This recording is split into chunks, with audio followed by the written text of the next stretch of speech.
नमस्कार। सर्वप्रथम तो आपको गणतंत्र दिवस की बहुत बहुत शुभकामनाएं।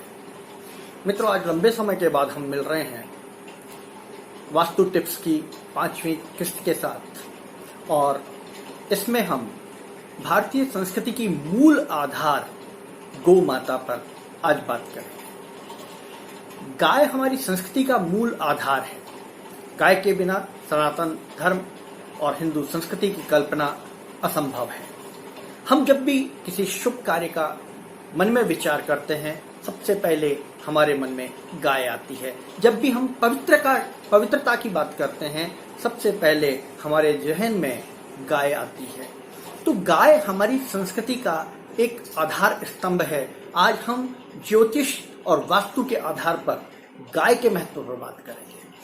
मित्रों, आपने सुना होगा कि विवाह का जब मुहूर्त निकलता है तो फेरे गोधूली वेला में माने जाते हैं। गोधूली वेला का मतलब होता है कि जब गाय जंगल में चरकर शाम के वक्त अपने घर लौट रही होती हैं और उनके पैरों से जो धूल उड़ती है, उस समय को, यानी दोनों वक्त जब मिलते हैं, संध्या और दिन का जब संधि काल होता है, वह गोधूली वेला कहलाता है। उस वेला को बहुत पवित्र माना जाता है, क्योंकि गाय की चरणों से उठी हुई धूल से वो पवित्र हो जाता है। इसलिए गाय का महत्व और गोधूली वेला का महत्व बहुत महत्वपूर्ण माना जाता है। तो हम बात करते हैं वास्तु टिप्स पे, कुछ ज्योतिष के टिप्स पर, कि यदि हम प्लॉट लेकर घर बना रहे हैं और आपके मन में कहीं कोई शंका ये है कि इसमें कोई वास्तु दोष तो नहीं है, आप वास्तुकार पे भी किसी पे खर्च नहीं करना चाहते हैं, तो एक काम आप कर सकते हैं कि एक रात के लिए बछड़े की माँ गाय को अपने बछड़े सहित उस प्लॉट में बांध दीजिए और भरपूर चारा पानी उसके पास रख दीजिए। वो भरपेट चारा पानी खाएगी, वहीं वो गोबर और मूत्र करेगी। इससे आपका वो जो प्लॉट है वो पवित्र हो जाएगा। उसके जितने भी छोटे मोटे वास्तु दोष होंगे उनका निराकरण हो जाएगा। बहुत छोटा सा और बहुत सहज उपाय मैं आपको बता रहा हूँ। प्राचीन काल में हमारे घरों में गाय होती थी। गाय के गोबर से लेपन होता था आंगन का। गाय के गोबर और गोमूत्र से सारे पवित्र कार्य हुआ करते थे, इसलिए उसका महत्व था। आप देखेंगे पुराने किसी भी घर में कोई वास्तु दोष नहीं होता था। मूल कारण गाय का उस घर में प्रवेश होता था। तो गाय को आप अपने उस भूखंड पर बांध दीजिए, उसकी सेवा करिए। आप देखेंगे कि आपका जो घर जो बनेगा, सुख समृद्धि और शांति भरपूर होगी। दूसरी बात, मित्रों, जब हम यात्रा पर निकले और हमारे सामने गाय आ जाए तो आप मानिए, और बछड़े की माँ गाय हो तो बहुत ही अच्छा। मानिए कि आपका जिस कार्य से आप निकले, निश्चित रूप से वो कार्य आपका सफल होगा, निश्चित रूप से आपको उसमें सफलता प्राप्त होगी।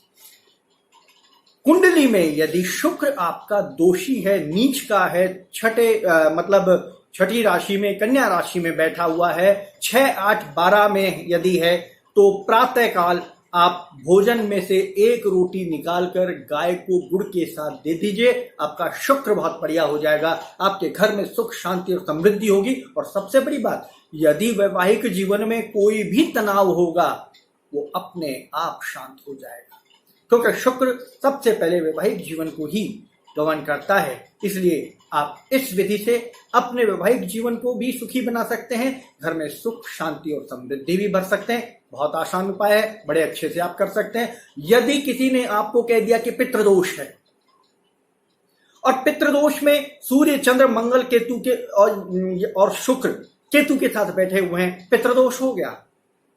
सबसे सरल उपाय, रोज गाय को गुड़ रोटी, चने की दाल के साथ रोटी, पहली रोटी गाय को आप दे दीजिए।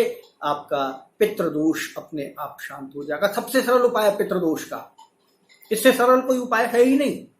हम हमारी संस्कृति की पालना भी कर रहे हैं, हम हमारी संस्कृति की रक्षा भी कर रहे हैं, हम हमारे बच्चों को भी संस्कार दे रहे हैं और अपने पितृदोष का शमन भी कर रहे हैं। बड़ा सरल है, इससे सरल क्या हो सकता। आप इसको आजमा कर देखिए, आपको बड़ा फायदा होगा। तो हम अपनी संस्कृति में ही अपनी सारी परेशानियों के इलाज ढूंढते हैं, और हमारी संस्कृति, हमारे वांग्मय, हमारे शास्त्र भरे पड़े हैं इन सबसे अचूक उपाय हैं, इन उपायों को आप करके देखिए, आप जीवन में सुखी ही सुखी रहेंगे। यदि किसी जातक की कुंडली में सूर्य नीच का है, तुला राशि में है अथवा केतु के कारण परेशानियां हो रही हैं, गाय को गुड़ रोटी, ये जो ज्योतिषीय उपचार हैं, टोटके हैं, ये बड़े कारगर हैं। करके तो देखिए, गाय को गुड़ रोटी दे दिए, आपका सूर्य प्रबल हो जाएगा, आप बिगड़ते काम बनने लग जाएंगे। आपके जीवन में जितनी भी नकारात्मकता है वो सारी की सारी बाहर हो जाएगी, आप आनंद करें। आप एक बार इसको आजमाइए। आप गुड़ रोटी या चने की दाल के साथ रोटी प्रातःकाल आप गाय को दीजिए, आनंद ही आनंद होगा। रास्ते में यदि गाय आपको मिलती है, उसको अपने दाएं करके निकल जाइए, आपके सारे कार्य सिद्ध होंगे, आपका कोई कार्य नहीं रुकेगा।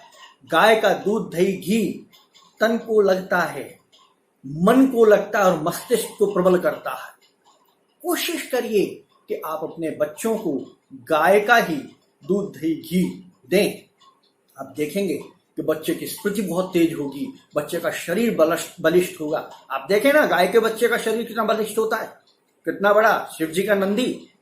देखिए आप, कितनी फुर्ती होती है। आप अंतर देखिए, एक गाय का बछड़ा है जो कितना उछलता कूदता रहता है, एक भैंस का बच्चा है जो कितना सुस्त है, ढीला ढाला है, चलता रहता है, कोई गति नहीं है, कोई भागता नहीं है, कोई नहीं।